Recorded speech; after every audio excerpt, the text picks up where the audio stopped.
বন্ধুরা, অপারেশন সিঁদুরের সফলতার পর ভারতীয় সেনার সঙ্গে সঙ্গে বিসিসিআইয়েরও ইচ্ছা হয়েছে তারাও একটা অপারেশন করতে চায় কাংলা এবং পাকিস্তানের ওপর।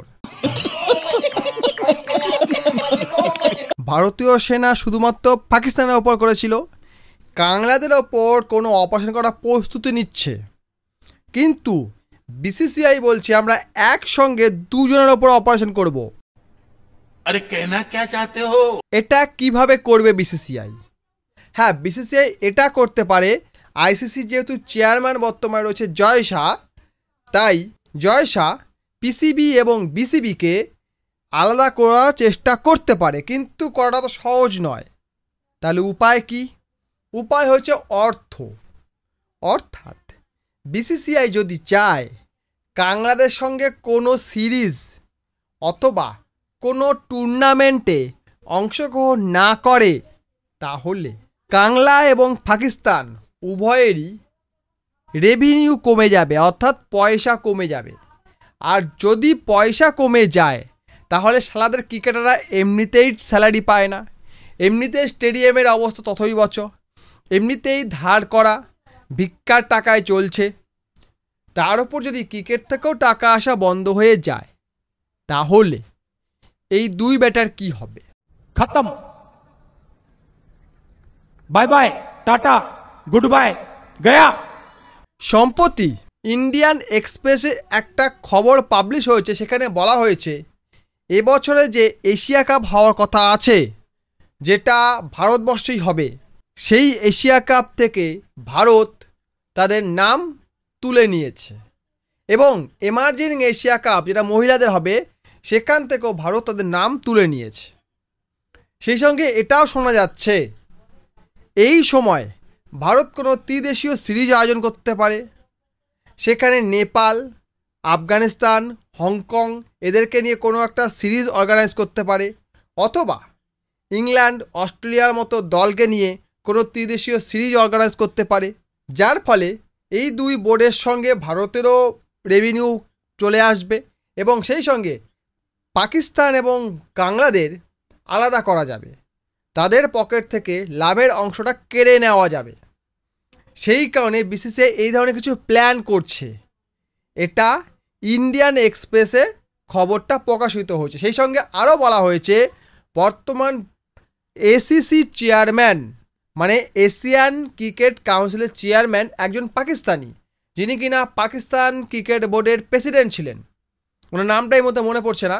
আর সেই কারণেই নাকি বিসিসিআই এসিসির সঙ্গে কোনো কথা বলতে চাইছে না, মানে এশিয়ান ক্রিকেট কাউন্সিলের সঙ্গে কোনো কথাই বলতে চাইছে না, তাই তারা সরাসরি নিজের নামটা প্রত্যাহার করে নিয়েছে যে আমরা এসিসির আয়োজন করা কোনো টুর্নামেন্টে পার্টিসিপেট করব না।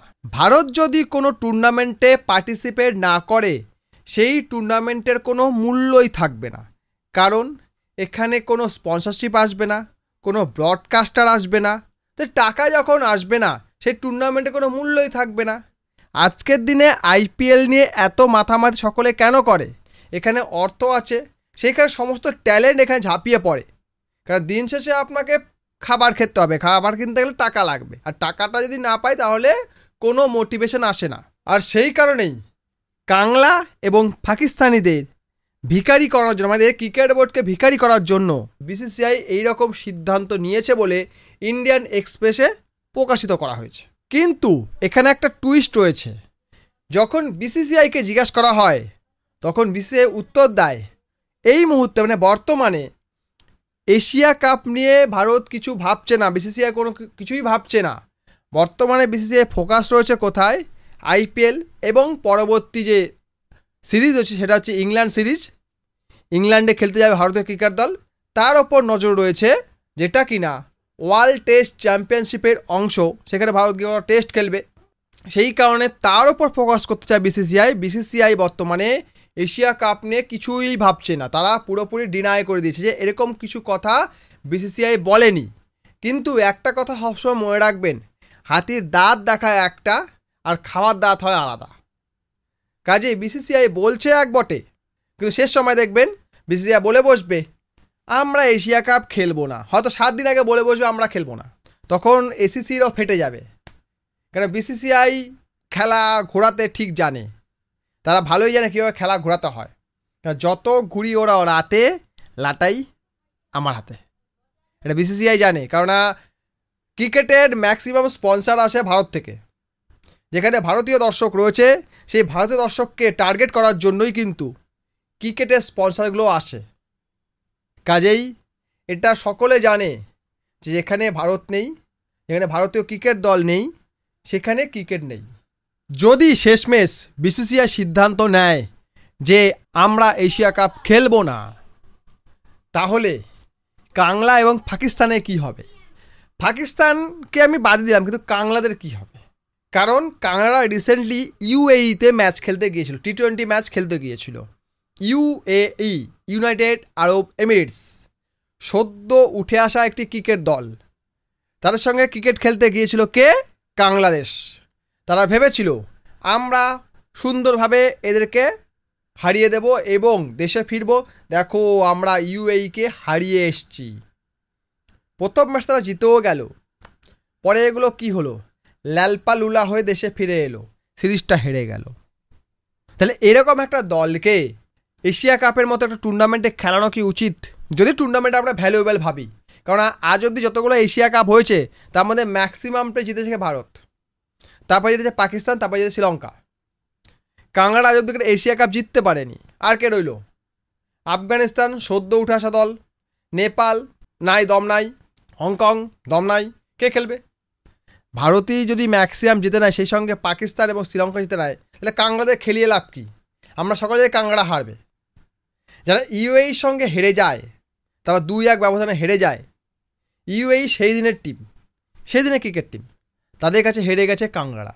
কাংলারাকে সেই 1970 সাল থেকে কি না 1950 সাল থেকে ক্রিকেট খেলছে। আমরা সকলে জানি 1971 বাংলাদেশ নামে একটা দেশ পৃথিবীতে এসেছিল, একটা কুলাঙ্গার দেশ এসেছিল, তার আগে থেকে একটা ক্রিকেট খেলছে। क्या बात कर रहे हैं? বাংলাদেশ সেই ক্রিকেট খেলিয়ে একটা দল, সে কি না আইসিসির একটি মেম্বার, ফুল মেম্বার ক্রিকেট টিম, তারা একটি টেম্পোরারি মেম্বার টিমের সঙ্গে হেরে গেল, যারা কিনা কোনো টেস্ট ম্যাচ আজ অবধি খেলেনি, তাদের সঙ্গে হেরে গেল কে? একটা টেস্ট ম্যাচ খেলিয়ে দল। সেরকম একটা দলকে যে কোনো টুর্নামেন্টে খেলানো মানে সে টুর্নামেন্টের ইমেজ নষ্ট করা। আমরা প্রত্যেকে জেনে যাই যে এ দল খেলতে এসছে মানে এ তো একটা হারবে, অপোজিশন জিতবে, এ হয়টা হারবে। কাজেই ম্যাচ দেখার ইচ্ছা থাকে না, একতরফা ম্যাচকে দেখবে। ম্যাচ হাই ভোল্টেজ হবে, ম্যাচে একটু এক্সাইটমেন্ট থাকবে, তবেই কিনা ম্যাচ। যাই হোক, কানাডা টি20 হেরেছে, তাতে আমার কিছু আসে যায় না, ওরা হারুক, জমে দক্ষিণ দুয়ারে যাক, যেখানে ইচ্ছা যাক, আমার জানা দরকার নেই। ফ্যামিলি কন্টেন্ট, বেশি কিছু বলা যাবে না। ভিডিও লাইক করবেন, কমেন্ট করবেন, শেয়ার করবেন, চ্যানেলের জন্য সাবস্ক্রাইব করবেন। ভিডিও দেখার জন্য অসংখ্য ধন্যবাদ।